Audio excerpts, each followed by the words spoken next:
আজকের recipe tomato রুই বা টমেটো দিয়ে রুই মাছ রান্না।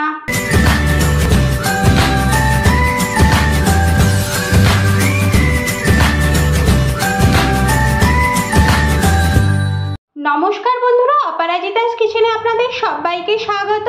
আশা করি আপনারা সবাই ভালো আছেন। আজ আমি টমেটো রুই বানাবো বা টমেটো দিয়ে রুই মাছ রান্না করব। কিভাবে খুব সহজে আর টেস্টিভাবে এই রুই মাছটা আমি রান্না করব তা দেখে নিই। রুই টমেটো বানানোর জন্য আমি এখানে রুই মাছ নিয়েছি। এই রুই মাছগুলোকে আমি কেটে ভালো করে ধুয়ে নিয়েছি। আর এখানে আমি দুটো মিডিয়াম সাইজের টমেটো নিয়েছি। এই টমেটোগুলোকে কেটে কুচি করে নেব। এখানে আমি 10-12টা রসুনের কোয়া নিয়েছি। এই রসুনগুলোকে আমি আলাদা করে বেটে নেব। আর আদা, জিরে আর কাঁচা লঙ্কাকে আমি একসঙ্গে বেটে নেব। এখানে কিন্তু আমি 1 ইঞ্চির মতো আদা নিয়েছি আর 1 চামচ গোটা জিরে আর 2টো কাঁচা লঙ্কা নিয়েছি। লঙ্কার পরিমাণটা আপনারা আপনাদের স্বাদ অনুযায়ী বাড়িয়ে দেবেন বা কমিয়ে দেবেন। এবার আমি মাছের মধ্যে লবণ আর হলুদ মাখিয়ে নেব। হলুদটা দিয়ে দিলাম, এবার মেখে নেব ভালো করে। আমি হলুদটা আর লবণটা মাছের সঙ্গে কিন্তু লাগিয়ে নেব বা মেখে নেব। এখানে আমি একটা কড়া গরম করে নিয়েছি। এই কড়াইতে আমি পরিমাণ মতো সর্ষের তেল দিয়ে দেব মাছগুলো ভেজে নেওয়ার জন্য।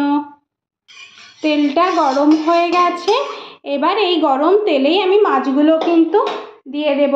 তেল গরম না হলে মাছগুলো কিন্তু কড়াইতে লেগে যায়। তেলটা ভালো করে গরম হয়ে গেলে আমি মাছগুলো দিয়ে দেব।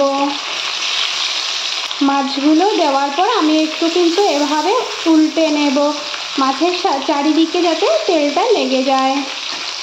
মাছটাকে উল্টে পাল্টে আমি ভালোভাবে লাল লাল করে ভেজে নিয়েছি। এবার আমি এই মাছটাকে নামিয়ে নেব।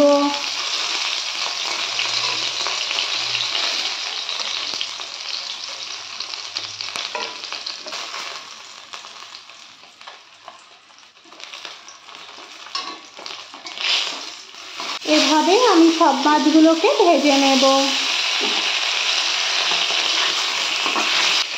মাছগুলো আমার লাল লাল করে ভেজে নেওয়া হয়ে গেছে।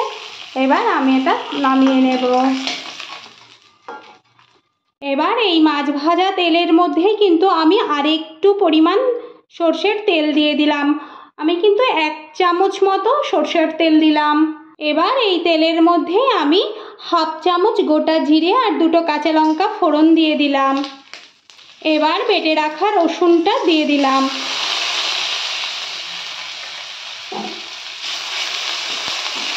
রসুনটা ভেজে নেওয়ার পর যখন গন্ধ ছাড়বে তখন কিন্তু আমি বেটে রাখা আদা, কাঁচা লঙ্কা আর জিরেটা দিয়ে দেব।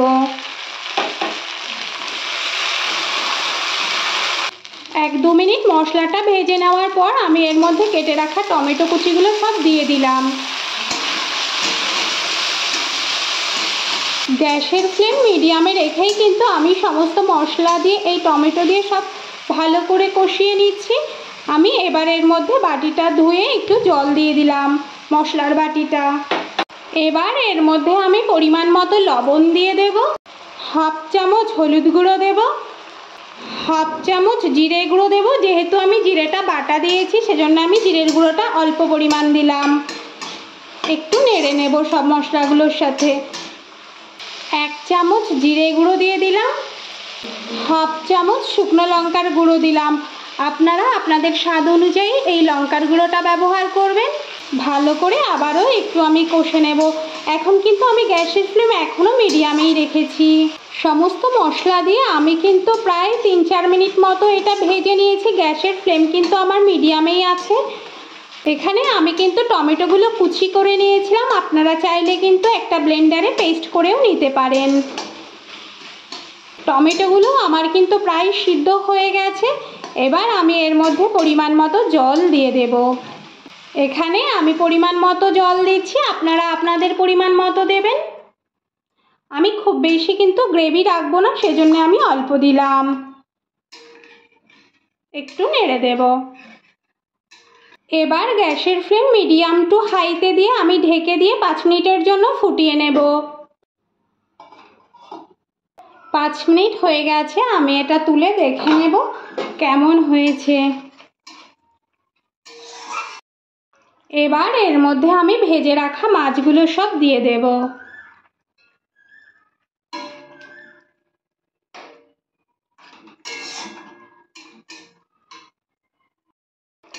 এবার মাছগুলো আমি একটু ভালো করে নেড়ে দেব এই গ্রেভির সঙ্গে, যাতে মাছগুলো খুব ভালোভাবে একটু লেগে যায় বা মিশে যায়। এবার মাছগুলোকে একটু নেড়ে দেব আর উল্টে দেব। আমার এই রেসিপিটা যদি আপনাদের ভালো লাগে তাহলে অবশ্যই বাড়িতে একবার ট্রাই করবেন, আর কেমন হয়েছে সেটা অবশ্যই একবার বলবেন। এবার আমি এটা ঢেকে দিয়ে আবারও 2-3 মিনিটের জন্য ফুটিয়ে নেব। গ্যাসের ফ্লেম মিডিয়াম টু হাইতেই রাখবো। 3-4 মিনিট হয়ে গেছে, এবার আমি এটা দেখে নেব কেমন হয়েছে। মাছগুলোকে একটু নেড়ে দেব। আমার কিন্তু এটা প্রায় হয়ে এসেছে। এবার আমি টেস্টের ব্যালেন্সটা ঠিক রাখতে এখানে অল্প পরিমাণ চিনি দিয়ে দিলাম।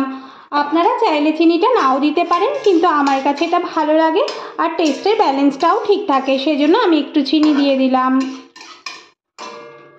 এবার আমি এটা একটু ভালো করে নেড়ে নেব। আমার এই ভিডিওটা যদি আপনাদের ভালো লাগে তাহলে লাইক, শেয়ার, কমেন্ট অবশ্যই করবেন, আর পাশে থাকা ছোট বেল আইকনটা প্রেস করবেন। আমি নতুন কোনো ভিডিও আপলোড করলে আপনাদের কাছে খুব সহজে একটা ছোট্ট নোটিফিকেশান পৌঁছে যায়। আমার কিন্তু রান্নাটা প্রায় হয়ে গেছে। এই টমেটো রুইটা কিন্তু খেতে খুব টেস্টি হয়, আপনারা বাড়িতে ট্রাই অবশ্যই করতে পারেন। আর এটা কিন্তু গরম ভাতের সঙ্গে খেতে খুব সুন্দর লাগে। আপনারা কিন্তু গেস্ট আসলেও এভাবে রান্না করে পরিবেশন করতে পারেন। হয়ে গেল আমার টমেটো রুই। এবার আমি এটা পরিবেশন করে ফেলবো। আমি এটা নামিয়ে ফেলবো, গ্যাসটা অফ করে দেব। হয়ে গেল আমার টমেটো রুই, আমি এটা পরিবেশন করে ফেলেছি। আজ এ পর্যন্তই, দেখা হবে পরবর্তী নতুন ভিডিওতে। ভালো থাকবেন, সুস্থ থাকবেন, ধন্যবাদ।